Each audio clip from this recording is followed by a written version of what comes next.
Everybody, it's Monday. Let's do this whole new week thing again. God bless you guys. Hope you're well. Welcome to a Mic Talk. This is what we do. Song and Sword is the place to go, songandsword.com. You can find everything about this church that proclaims Jesus with the song of grace and the sword of truth. And we're back at it on a Monday morning. And I hope you guys are well. I hope you join us. Exciting things happening. Updated yesterday at the local congregation when we meet every Sunday at the Chateau. I just said, hey, here's where we're at. We're nearly $50,000 towards our Come Let Us Build. That means we got $200,000 left. We got $100,000 right now in our building fund. We got probably another $20,000 or $25,000 committed.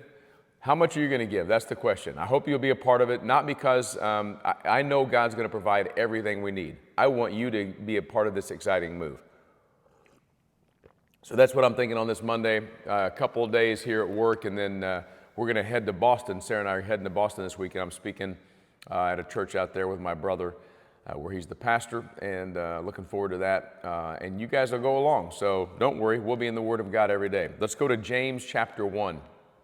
James chapter 1, verse 27. It's a good verse for us to start this week off with. And it's just real simple, and maybe it's even one you want to memorize because it's kind of a constant reminder. What is God desiring for us? And I'll get into that in just a moment. But James chapter 1, verse 27. Remember, James is the brother of Jesus, the half-brother of Jesus, son of Mary and Joseph. Of course, Jesus was son of Mary and born of God miraculously, right? So in 127, James, who has become now the leader of the church in Jerusalem, says this: religion that is pure and undefiled before God the Father is this, to visit orphans and widows in their affliction and to keep oneself unstained from the world. What is pure religion? First of all, remember, religion is not what God's looking for. James is saying this he just wants to remind people, listen, God is not about just endless worship services where you're in the Word and you're going through all the motions. I memorized these many verses today. I've read this much of the Bible today. I said this many prayers today. And it's more like I'm doing things to earn God's love. Technically, Christianity is not a religion from the standpoint it's not just a bunch of things you have to do all the time to be righteous. It becomes a religion because you do act out things. And the acting out things that you do is you love Jesus and follow Him. That's the whole point of Christianity. God doesn't want us to jump through a bunch of hoops and keep a bunch of rules and regulations. He wants us to keep our eyes focused on Jesus. That's why James kind of summarized it this way. Okay? Here is pure and undefiled religion before God. You want to follow God through Jesus Christ? Here it is. And that word undefiled, by the way, amiantos, means not. Miantos has the idea of a dye coloring in clothing back in the first century. So you want to be not dyed. You want to be pure. The other word there is pure. You just want to be clean. To be clean and not have a dyed clothing before the Lord is this. You serve someone.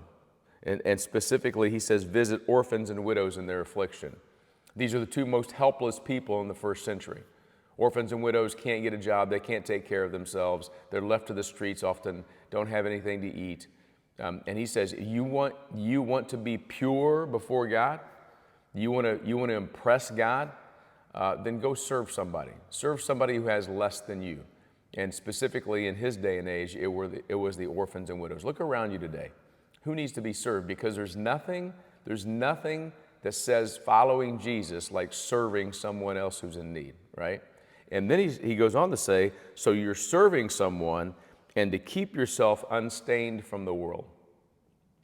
Now, this idea of being unstained from the world actually has to do with a stain or a spot. You've had a shirt or a pair of pants or something where you've spilled a little juice on it, you've spilled some ketchup on it, you've dropped some food on it, or you splattered some mud on it. James is saying, don't let the world get on your clothes today. And of course, he's not talking about your physical clothes, he's talking about your spiritual soul. Don't let the world stain you today. Don't let the stuff you take in on media, don't let the conversations you have with people who maybe aren't believers, don't let the things you hear in passing in conversations, don't let the thoughts that Satan might put in your mind that are not from God, don't let the things that you see all around you, don't let the world stain you today. That is the goal. And nothing says being unstained like following Jesus Christ. So here we go. This is what Monday is all about today. You ready for this?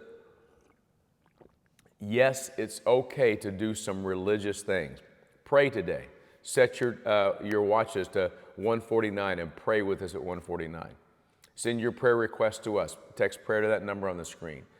There are religious things we do, but don't make this a religion today. It's this simple. Serve somebody who's in need. Find somebody who has a great need and serve them.